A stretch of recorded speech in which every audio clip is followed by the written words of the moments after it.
ኣብዚ ዌብሳይት ምስ ተመዝገብና ብኸመይ ኢና ነቲ ትምህርቲ ንከታተሎ ዝብል ሕቶታት ብተደጋጋሚ ክመፀልና ቀኒሎ ንዕኡ ከብርሆ ክፍትነ ኩሉ ኣብዚ ዌብሳይት ዘሎ ትምህርትታት ገደብ ናይ ግዜ የብሉን ማለት ኣብ ዝተዓመልና ሰዓትን ግዜን ብሞባይል ይኹን ወይ ብላፕቶፕ ክንከታተሎ ንኽእል ኢና ማለት እዩ። ስለዚ ከመይ ጌርና ሓንሳብ ምስ ተመዝገብና ናብቲ ትምህርቲ ንኸይድ ወይ ብኸመይ ኢና ንመሃሮ ከሪክመ መጀመርያ ኣብዚ ዳሽቦርድ ንጥውቕ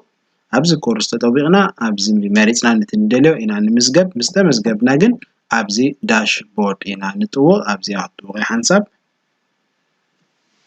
ዳሽቦርድ ምስ ጠወቕና ከምዚ ዝመስል መልክዕ ወይ ገፅ ክመፀልና እዩ። ኣብዚ እቲ ዝተመዝገብናሉ ኢሜይልን ፓስወርድ ኢና ንእቱ ማለት እዩ። ከም ኣብነት ናተይ ኢሜይል ክእትወ ኣብዚ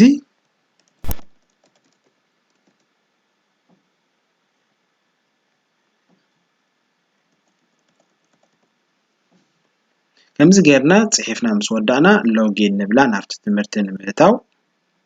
እቲ ዝፀሓፍናዮ ኢሜይልን ፓስወርድን ቁኑዕ ምስ ድኸውን ናብቲ ትምህርቲ ንኣቱ ኣብዚ ከምዚ ንሪኦ ዘለና ኣነ ኣብ 3 ትምህርቲ ተመዝጊበ ስለ ዘለኹ 3 እዩ መፂለይ ኣሎ ኣብዚ ዘለኹዎ መሪፀ ከዓ ክመሃር ይኽእለ ከም ኣብነት ኣብዛ ቀዳማይ ደረጃ ጥውቐ ኣብኣ ምስ ጠወቕኩ ከምዚ ዝመስል ምስሊ ክመፅለይ ድሕሪኡ ኣብ ታሕቲ ከይደ ማለት ነቲ ትምህርቲ ክከታተሎ ይኽእል ብቐሊሉ ኣብ ሓንቲ ድሕሪ ጠቢቕና ኣብዚኣ ድሕሪ ጠቢቐ እቲ ቪድዮ ይኽፈት እሞ ኣብዚ ፕለይ ኢለ ነቲ ትምህርቲ ይከታተሎ ድሕር ወዲኡ ከዓኒ ኣብዚ ማርክ ኮምፕሊት ይብሎ ማለት እዩ። ስለዚ ብከምዚ መልክዕ ኢና ናብቲ ትምህርቲ ንኣቱ ኩሉ ግዜ ኣብዛ ዳሽቦርድ ጠቢቕና ኢሜይልናን ፓስወርድናን ከነእቱ ኣለና። ሓንሳብ ናብቲ ትምህርቲ ኣቲና እንከለና ኣኽንዲ እዚ ትምህርቲ ወይ ኮንቲኒው ድብል ድመፅእ ረጂስተር ናው ድብል ድሕር ኣብዚ መፂልና ብዙሕ እኮ ኣየጋጥምኒ ብቐሊሉ ነዚ ኣብዚ ላዕሊ ዘላ ኢና ንጥውቓ ሪሎድ ወይ ከዓ ሪፍሬሽ ንምግባር ነቲ ፔጅ ስለዚ ረጂስተር ድብል ድሕር ኣብዚ መፂልና ብኢሜይል ፓስወርድ ኣቲና እንከለና ድሕር ኣጋጣሚ ድሕር ረጂስተር ኢሉ ኣብዚ ደጊሙ ድሕር ኣርኢና ብዙሕ እኮ የጋጥምኒ ሓንሳብ እዩ ድሕር መፂልና ብቐሊሉ እዚኣ ንጥውቓ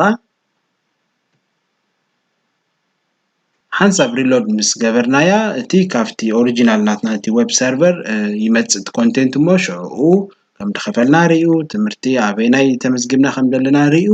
ናብቲ ትምህርቲ ከም ንቕፅል ይገብረና ማለት ስለዚ ብቐሊሉ ኣብዚኣ ምጥዋቕ ጥራሕ እዩ ዘድሊ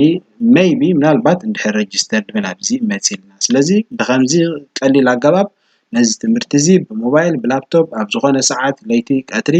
ክንከታተሎ ንኽእል ኢና ማለት እዩ።